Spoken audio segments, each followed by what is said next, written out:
Auzubillahi minasyaitonirrajim. Bismillahirrahmanirrahim. Hari ini adalah hari 3, calon nombor 3, 23 hari bulan 9 2020. Auzubillahi minasyaitonirrajim. Bismillahirrahmanirrahim. Alhamdulillahirabbil alamin wassalatu wassalamu ala asyrafil anbiya'i wal mursalin wa ala alihi washabbihi ajma'in.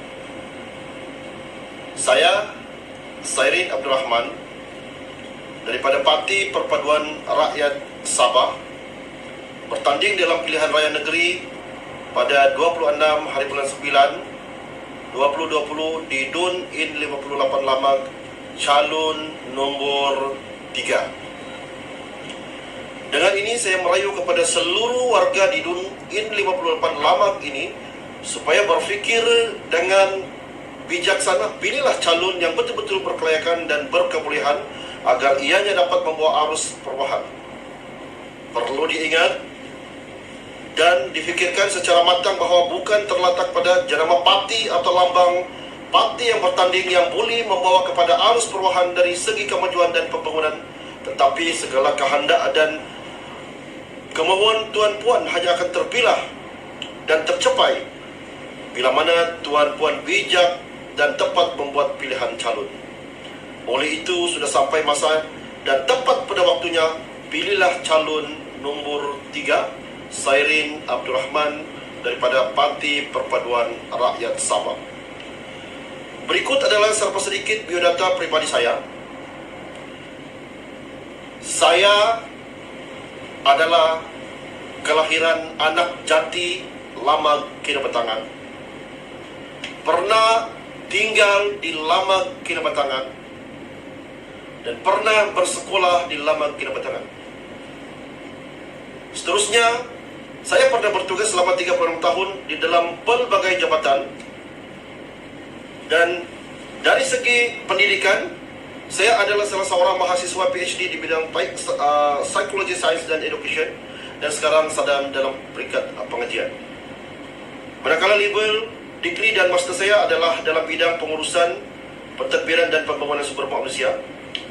Saya juga sering mendapat undangan sebagai penceramah, jemputan di pelbagai jabatan, dan saya juga salah seorang tenaga pengajar di Universiti tempatan. Pernah menerima pemberian kuasa Seksyen 377B Kanun Tata Cara Jaya Akta 593. Dan saya juga sering mendapat jemputan sebagai juri ataupun pengadil untuk pertandingan musabaqah ataupun tilawah Al-Quran. Assalamualaikum warahmatullahi wabarakatuh dan salam sejahtera. Menjelang pilihan raya negeri pada 26 hari bulan September 2020, saya rasa terpanggil untuk menggalas tuntutan rintihan dan keluhan suara-suara rakyat yang berkaitan dengan pelbagai isu yang perlu ditangani secara hikmah dan bijaksana di DUN IN 58 Lamag Kinabatangan ini. Secara pribadi, saya menzahirkan dengan penuh keikhlasan hasil daripada kajian dan dapatan saya, khususnya di DUN IN 58 Lamag, masih banyak prasarana dan infrastruktur yang perlu diwujudkan bagi kemudahan dan keselesaan semua penduduk warga DUN IN 58 Lamag. Maka dengan ini, saya berkongsi sedikit hasil daripada analisis kajian dan dapatan saya dari segi demografi dan kemaslahatan di seluruh kawasan DUN Lamag ini.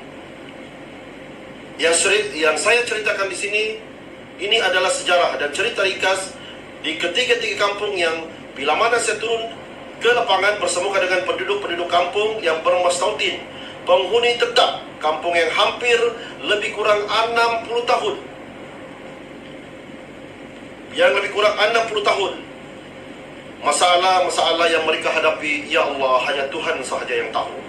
Betapa daif dan kesengsaraan kehidupan mereka yang nampak sangat sehingga sekarang seakan-akan tiada mendapat pembelaan.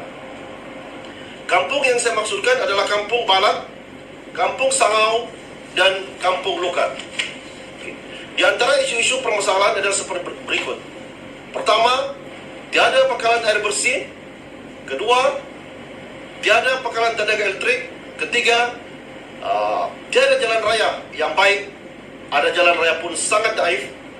dan masih tiada klinik-klinik desa, dan tapak rumah yang mereka diami hampir 60 tahun masih tidak bergerak.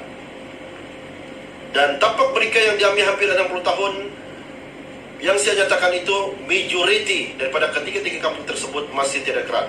Ini adalah serba sedikit yang dapat saya ceritakan di Kampung Balat, Kampung Sangau dan Kampung Lokal. Kita masuk pula ke cerita daerah Bukit Garam. Apa yang saya nampak dan saya lihat, masih tiada Dewan Masyarakat, masih tidak mempunyai kompleks atau ministerium, masih tidak mempunyai pusat pembangunan dan pentadbiran Islam, masih banyak terdapat jalan-jalan yang menghubungkan dari kampung ke kampung yang terlalu daif. Justru itu, serba sedikit yang perlu semua warga Dun In 58 Lama ketahui, seterusnya berfikir, kenapa masih terlalu banyak isu-isu ataupun masalah-masalah yang terlepas pandang, sedangkan pimpinan parti politik sering bertukar ganti dalam jangka masa puluhan tahun sehingga ke hari ini. Sekali lagi saya merayu dan mengingatkan kepada diri sendiri dan tuan-tuan para pengundi di Dun Lama, perubahan dan kehendak para pengundi di Dun In 58 Lama ini bukan terletak pada parti dan logonya, tetapi terletak pada calon yang bakal anda pilih pada pilihan raya akan datang. Akhir sekali, pilihan tepat untuk para pengundi di Dun In 58 Lama ini tidak lain dan tidak bukan adalah calon nombor 3, yaitu Sairin Abdul Rahman, Parti Perpaduan Rakyat Sabah. Sekali lagi saya mengingatkan kepada semua warga-warga Dun Lama supaya memilih calon nombor 3, yaitu Sairin Abdul Rahman. Mudah-mudahan apa yang saya sampaikan mendapat redha dan keberkatan Allah Subhanahu wa taala. Wabillahi taufiq wal hidayah. Wassalamualaikum warahmatullahi wabarakatuh. Terima kasih.